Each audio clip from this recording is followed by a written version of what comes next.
அமைச்சர் திரு சி.வி. சண்முகம் தற்பொழுது செய்தியாளர்களை சந்தித்து வரும் நேரடி காட்சிகளை பார்க்கலாம். நடைபெறுகின்ற தமிழகத்தின் முதலமைச்சர் எடப்பாடி பழனிசாமி தலைமையில் நடைபெற்றுக் கொண்டிருக்கின்ற அனைத்து இந்திய அண்ணா திமுகவுடைய அரசு இன்றைக்கு அவர் தலைமையில் இயங்கிக் கொண்டிருக்கின்ற இயக்கம் இன்றைக்கு அந்த கூடுதல் அபிடேட்டுகளை இன்றைக்கு தாக்கல் செய்திருக்கின்றோம். ஏற்கனவே 14,664 அபிடேவிட் தாக்கல் செய்யப்பட்டது. இன்றைக்கு ஒரு தினத்துக்கு மட்டும் 68,926 அபிடேட்டுகள் இன்றைக்கு தாக்கல் செய்யப்பட்டது. இன்னும் வர காலங்களில் இன்னும் கூடுதலான அபிடேட்டுகள் தாக்கல் செய்யப்பட இருக்கிறது. இந்த இரட்டை இலை சின்ன விவகாரத்தில் உங்களுக்கு சாதகமாக தீர்ப்பு வரும் என்ற நம்பிக்கை உங்களுக்கு இருக்கா? கண்டிப்பாக தொண்டர்களாகட்டும், நிர்வாகிகளாகட்டும், தேர்ந்தெடுக்கப்பட்ட நிர்வாகிகளாகட்டும் 99% இன்றைக்கு தமிழகத்தின் முதலமைச்சராக இருக்கின்ற எடப்பாடி பழனிசாமி தலைமையிலே இன்றைக்கு செயல்பட்டு கொண்டிருக்கிறது. கண்டிப்பாக நாங்கள் தான் உண்மையான அனைத்து இந்திய அண்ணா திராவிட முன்னேற்றத்துக்கும் எங்களுக்கு கண்டிப்பாக இரட்டை இலை சின்னம் கிடைக்கும் என்ற நம்பிக்கை எங்களுக்கு உள்ளது.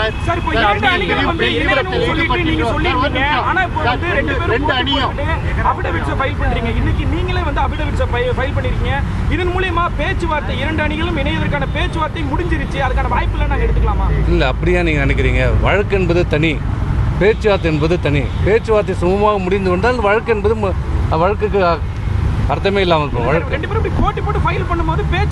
பேச்சுவார்த்தை நடைபெறுகின்றதுக்காக வழக்கை ஒத்திவைக்க முடியாது. தேர்தல் ஆணையம் கொடுத்திருக்க காலகட்டத்துக்குள்ளே அவர்களுடைய வாதங்களை வைக்க வேண்டும். பேச்சுவார்த்தை சுமூகமாக முடிந்தால் வழக்கை முடித்துக் கொள்வோம். அதில் ஒன்று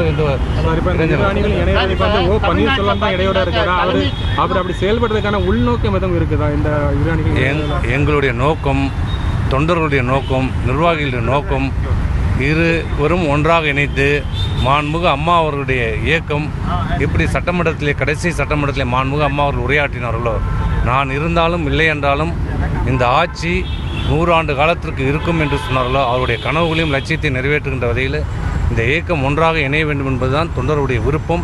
எங்களுடைய விருப்பம் அதுதான். எப்போது வேண்டுமானாலும் நாங்கள் பேசுவதற்கு தயாராக இருக்கின்றோம், இணைவதற்கு நாங்கள் தயாராக இருக்கிறோம். எங்கள் தரப்பிலிருந்து எந்தவித நிபந்தனையும் வைக்கவில்லை. நிபந்தனையற்ற பேச்சுவார்த்தைகள் நாங்கள் தயாராக இருக்கின்றோம். தமிழ்நாட்டை பொறுத்தவரைக்கும் பார்த்தீங்கன்னா இப்போ அதிமுக ஆட்சி நடக்கிறாப்பே இல்லை.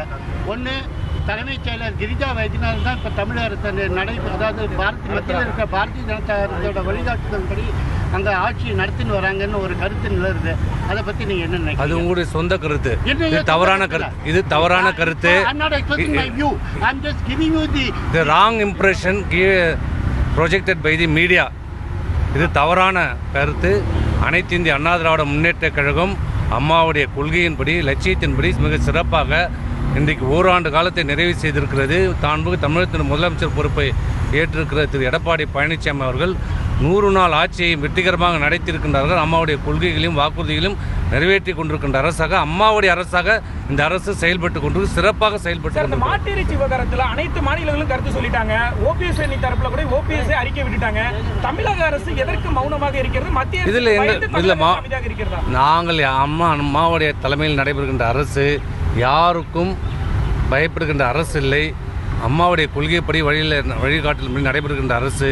ஏற்கனவே 2003 அந்த ஆடு கோடிகளை அந்த சட்டத்தை பலியிடுகிற சட்டத்தை கொண்டு வந்தபோது அதை மாண்புமிகு அம்மா அவர்கள் திரும்ப பெற்றார்கள்.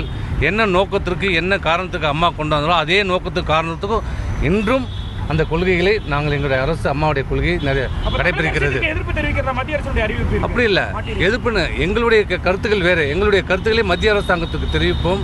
எப்படி ஜல்லிக்கட்டு விஷயத்தில் காளைகளை அந்த வனவிலங்குகளை வதைப்படுத்துகின்ற நீக்க வேண்டும், மக்களுடைய கருத்துக்கு மதிப்பளித்து நீக்க வேண்டும் என்று சொன்னோமோ, மத்திய அரசு அந்த மக்களுடைய உணர்வுகளுக்கும் மதிப்பு கொடுத்து அந்த சட்ட திருத்தத்திற்கு எப்படி ஆதரவு கொடுத்தார்களோ அதே போன்று இதற்கும் ஒரு காலகட்டத்தில் ஆதரவு கொடுப்பார்கள் என்று நாங்கள் நம்புகிறோம்.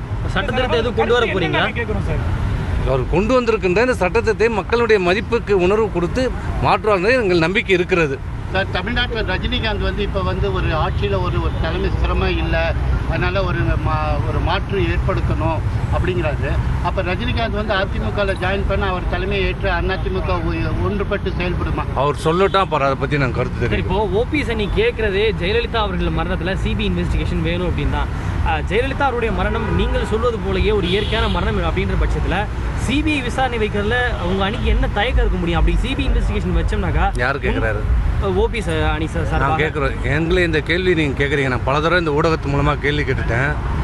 மாண்புமிகு அம்மா அவர்கள் இறப்பதற்கு முன்பு 70 நாள் மருத்துவமனையிலே சிகிச்சை பெற்றிருந்த போது தமிழகத்தின் முதலமைச்சர் பொறுப்பை ஏற்று அனைத்து பொறுப்புகளையும் கூடுதலாக கவனித்து கொண்டிருந்தது ஓ பன்னீர்செல்வம் அவர்கள். மாண்புமிகு அம்மா அவர்கள் இறந்த அன்று இரவு 12 மணிக்கு, இரவோடு இரவாக 12 மணிக்கு மாண்புமிகு அம்மாவுடைய உடல் மருத்துவமனையில் இருக்கின்ற போதே இரவு 12 மணிக்கு முதலமைச்சர் பொறுப்பை அவசரமாக பொறுப்பை ஏற்றவர் ஓ பன்னீர்செல்வம்.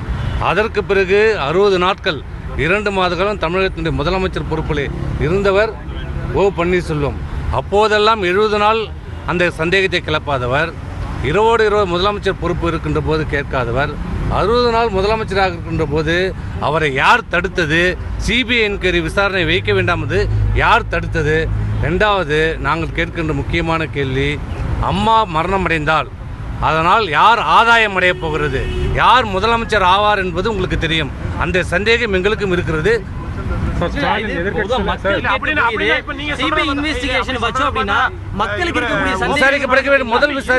முதல் விசாரிக்கப்பட வேண்டிய நபரை அவர் தான் நான் முதல்ல சொல்லிட்டு வரோம். உண்மையிலேயே சிபிஐ இன்வெஸ்டிகேஷன் வச்சோம்னா அவர் மேல தவறு இருக்கிற பட்சத்துல அவருடைய உண்மையான முகம் விசாரணை கமிஷன் வைக்கட்டும், விசாரணை கமிஷன் முடிவு வரட்டும், அப்போ நாங்கள் பதில் சொல்றோம்.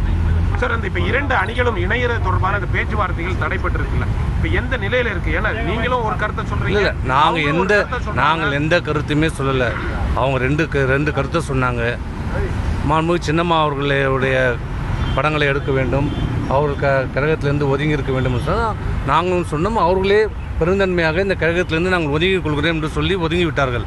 இரண்டாவது, சிபிஐ என்கொயரி ஒன்று கேட்டார்கள். நாங்கள் சொல்கிறோம் அது வழக்கு விசாரணை நிலுவையில் இருக்கிறது. நீதிமன்றத்தில் என்ன தீர்ப்பு சொல்வதை நாங்கள் ஏற்றுக்கொள்ள தயாராக இருக்கிறோம். அப்போ என்ன, இந்த நிபந்தனைக்கே இங்கே வழி இல்லை. ஆனால் இதுவரை இந்த 2 நிபந்தனைகளிலிருந்து சொல்லி கொண்டிருந்தவர்கள் உண்மையான முகத்தை இப்போ 2 நாளுக்கு முன்னே தான் தெரிந்தது. அவர் உண்மையான நிபந்தனை இது கிடையாது. அவருடைய பணியில் இருக்கின்ற மூத்த நிர்வாகி செம்மலை அவர்கள் ஒரு பேட்டி கொடுத்திருக்கிறார். என்னென்று, இந்த கழகம் இணைய வேண்டுமென்றால் எங்களுக்கு முதலமைச்சர் பதவியை தர வேண்டும், கட்சியினுடைய பொதுச் செயலாளர் பதவியை தர வேண்டும், அப்போதுதான் இணையும் என்று உண்மையான முகத்தை தெளிவுபடுத்தியிருக்கிறார். ஜெயலலிதா முதல்வராக இருந்தபோது தமிழ்நாடு அமைச்சர்களை டெல்லியில் பார்க்கறது ரொம்ப அபூர்வம். நாங்கள் பார்த்ததே கிடையாது. அப்படி பார்த்தா கூட இப்போ ஜெயலலிதா மறைவுக்கு பிறகு இப்போ செய்தி என்னன்னாக்கா, யார் இன்னைக்கு வரலைங்கிறத ஒரு செய்தியாக இருக்குது. மத்திய தமிழ்நாட்டிலேருந்து எந்த அமைச்சர் வரலைங்கிறது. பகலில் பிரதமரையும் ராத்திரியில் அமித்ஷாவையும் பார்த்து சந்திப்பதோட நோக்கம் இல்லை. தவறான கேள்வியெல்லாம் தவறான எண்ணத்தோட கேள்வி கேட்கக்கூடாது. தவறான கேள்வி இல்லை சார், யதார்த்தத்தை பேசணும். உள்நோக்கத்தோட கேள்வி கேட்கக்கூடாது. ராத்திரி பார்க்கறது பகல்ல பார்க்கறது அப்படி கேள்வி கேட்கக்கூடாது. அவரையும் பார்க்கறது இவரையும் பார்க்கறோம்னு சொல்லுங்க. தவறான அப்படி கேட்காதீங்க. இருவலை பார்க்கறாங்க. எங்களுக்கு யாரை பார்ப்போம், எங்களுக்கு அச்சம் இல்லை. எல்லோரும் வெளிப்படையாக தான் பார்க்கிறோம், தைரியமாக தான் பார்த்து கொண்டிருக்கிறோம். அம்மா இருக்கின்ற போது அம்மா தான் நம்பர் 1, நாங்கள் எல்லாம் 0. அம்மாவை சுற்றி அனைத்து பணிகளுமே அம்மாவை சுற்றி தான் இருக்கும். அம்மா அனைத்து காரியங்களும் அவர்களே நிறைவேற்றி கொண்டிருந்தார்கள். அவர்கள் இருக்கும்போது சிறப்பாக ஆட்சி செய்து கொண்டு இப்போது அந்தந்த பணிகளை அவர்கள் துறையை அந்த போய் அந்த பணிகளை செய்து கொண்டிருக்கிறோம். இதில் என்ன தப்பு? பார்க்கறது தப்புன்றீங்களா? அமைச்சர்களை பார்க்கறது தப்புன்றீங்களா? ஒரு கட்டுப்பாடு இருந்தது, அவங்க மட்டும் தான் பேசிட்டு இருந்தாங்க, அமைச்சர்கள் வந்தாலும் பேசுறது இல்ல. இப்போ அந்த அதிமுகவில் கட்டுப்பாடு இல்ல, கட்டுப்பாடு தளர்ந்து விட்டது அப்படின்ற அர்த்தத்தில் தவறான கருத்து. சரி, இப்போ முதல்வர் எடப்பாடி பழனிசாமி அவர்கள் கட்சியிலிருந்தும் ஆட்சியிலிருந்தும் சசிகலா குடும்பத்தை விலக்கி வைக்கிறோம் அப்படின்னு சொல்லியிருந்தாரு. ஆனால் இப்போ நீங்க சொல்லும்போது நீங்களே சொல்றீங்க மாண்புமிகு சின்னம்மான்னு சொல்றீங்க. தமிழக அமைச்சர் தனிப்பட்ட அவர் கட்சியிலிருந்து ஒதுங்கி விட்டார் என்பதற்காக அவர் மீது எங்களுக்கு மரியாதை இல்லை என்ற அர்த்தம் கிடையாது. அது தனிப்பட்ட மரியாதை. கட்சியிலிருந்தே அவர்களுடைய கட்சி நடவடிக்கையிலிருந்து அவர்களை நாங்கள் ஒதுக்கி விட்டோம், அவர்களும் ஒதுங்கி விட்டார். அதுதான். அதுக்காக அவர் மீது மரியாதை இல்லை என்று ஒரு அர்த்தம் கிடையாது. 2 அணிகளும் இணையுமா இணையாத? இணைய வேண்டும் என்பது உண்மையிலே நான் இப்போ நீங்கள் கேட்கிற கேள்விக்கு நாங்கள் மனப்பூர்வமாக சொல்வது இணைய வேண்டும் என்பதுதான் எங்களுடைய கருத்து. தொண்டருடைய கருத்தும் அதான், எங்களுடைய கருத்தும் அதான், என்னுடைய கருத்தும் அதுதான். இப்போ 2 அணிகளும் பேச்சுவார்த்தை தடைப்பட்டு நிற்கிறது, குறைக்கவே இல்லை. இதற்கு காரணம் சமரசம் செய்து வைப்பதற்கு ஒரு ஆள் இல்லை, அதனால இந்த தடைப்பட்டு நிற்குதுன்னு சொல்லலாமா? இடைப்பட்ட இந்த பேச்சுவார்த்தை ஒரு சுமூகமான காரணங்கள் எல்லாம் நான் என்னன்னு சொல்ல முடியாது. நாங்கள் தயாராக இருக்கிறோம். எந்த நேரத்தில் எப்போது நாங்கள் பல தடவை சொல்லிட்டோம், எப்போது வேண்டுமானால் எந்த நேரத்தில் வேணால் அவர்கள் சொல்லுகின்ற எந்த இடத்துல வேணாலும் பேசுவதற்கு நாங்கள் இன்னைக்கு கூட இந்த நேரத்தில் கூட நாங்கள் தயாராக இருக்கோம். அப்போ இந்த கண்டிஷன்ஸ் இல்லாமல் வேற என்ன கண்டிஷன்ஸை வச்சா நீங்கள் ஒத்துப்பீங்க? அவங்க கண்டிஷன்ஸே 2 தான் அப்படின்னு சொல்கிறாங்க. எங்கள் தரப்பிலிருந்து எந்த விதமான நிபந்தனையும் கிடையாது.